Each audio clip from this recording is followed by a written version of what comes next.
it's Jack from Cultaholic.com. Once again, apologies if I sound or look a bit weird around the eyes. I don't know if I do, but hay fever has been horrible recently because the pollen count's really high in Newcastle. If you never suffered from hay fever before, you won't understand what I'm talking about. And if you have, just solidarity with you. However, there are more important things to talk about than my sinuses, namely all of the news headlines from today. Once again, Tom will be dealing with all of the hashtag speaking out stuff in his video, but in this video, we like to focus on the lighter stuff. Unfortunately, today, both videos are sad. Well, I don't know if sad's the correct term in the case of this video. Maybe worrying, cause for concern, something like that. But anyway, without any further ado, let's take a look at those headlines. First of all, multiple people in WWE have tested positive for COVID-19. Next up, the Florida travel ban may affect both WWE and AEW's product. And finally, we see the return of a classic WWE and WCW event next month. Well, next week, in fact. Hooray. So first of all, yes, let's just dive straight in with the bad news. So, multiple people at WWE's Performance Center have tested positive for COVID-19. Renee Young confirmed that she was one of those people. She just tweeted out about it, but we don't know the identity of anybody else. Renee's tweet reads, "Man, what a few days. My show gets cancelled," referring to WWE Backstage, "and I get COVID. Wear your masks and wash your hands. Stay safe, everyone." Now, first and foremost, of course, we wish Renee and everybody else who's tested positive in the Performance Center a very speedy recovery. And also, this is potentially bad news, isn't it? Because Renee was part of SmackDown last week, part of AJ Styles' championship coronation ceremony, and that was packed with superstars. The ring was just filled with people. I don't know if Renee was in the ring at the time, but she was certainly next to AJ at one point, and then everybody piled in the ring later on at the end of his match with Matt Riddle, and there was a lot of close contact in that Performance Center on the SmackDown taping, is what I'm saying. And Ryan Satin of Pro Wrestling Sheet then came out and explained basically that Renee wasn't the only one. Pro Wrestling Sheet, the report says, has learned multiple people in WWE who have been at the Performance Center tested positive this week, including in-ring talent. Which I guess is a good point to point out that it's not just wrestlers who could potentially be affected by this, as, well, case in point, Renee Young, but also not even, on-screen talent outside of the ring. I'm talking about just people who work in the Performance Center, camera teams, production teams, that sort of thing.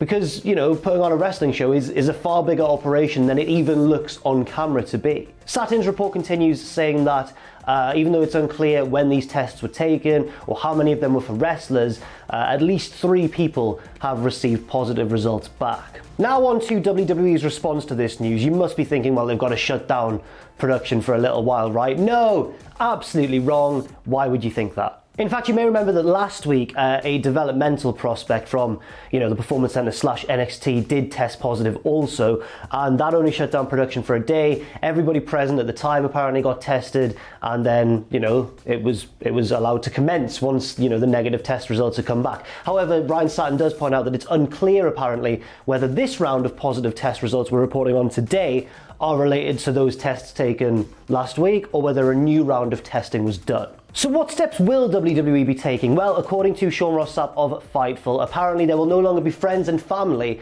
allowed at the tapings. I may have just missed this because there's been so much news recently and everything.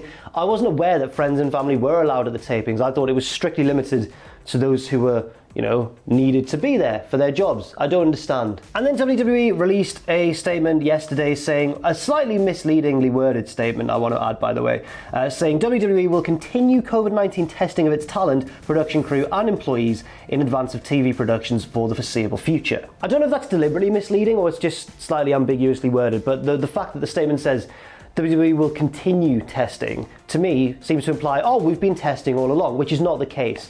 They were doing temperature checks before they were letting people into the building and stuff like that, but they weren't testing people until, I believe, last week. I don't know, but certainly the tests have not been as regular from everything that I've read as that statement potentially makes it sound. So now over to AEW. What does this mean for AEW? Because there is already a link there.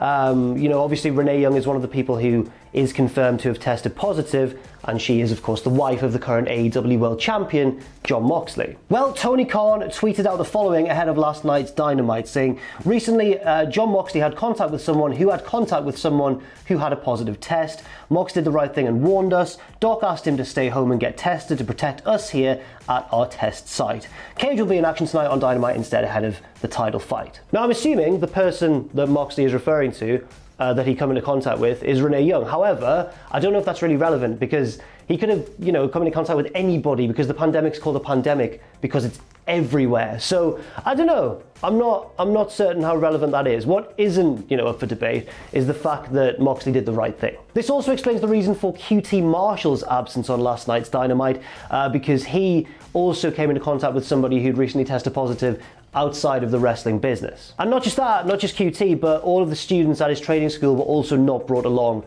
to the show last night because many of them have formed part of the crowd, or I guess one or two of them have probably been in squash matches and that sort of thing. So it makes sense, you want to keep it as safe as possible. Don't bring everybody along, I guess. There has been no update yet along the lines of the Renee Young update for AEW, apart from Dave Meltzer saying, to the best of his knowledge, nobody had yet tested positive in All Elite Wrestling. Next up, let's talk about the impact of these recently announced travel restrictions from the governors of New York State, New Jersey, and Connecticut. So recently, the governors of these three states announced that they were placing restrictions on people flying in from other states with a high number of positive test results into New Jersey, New York, and Connecticut. Basically, one of those states with a high number of positive tests is, of course, Florida.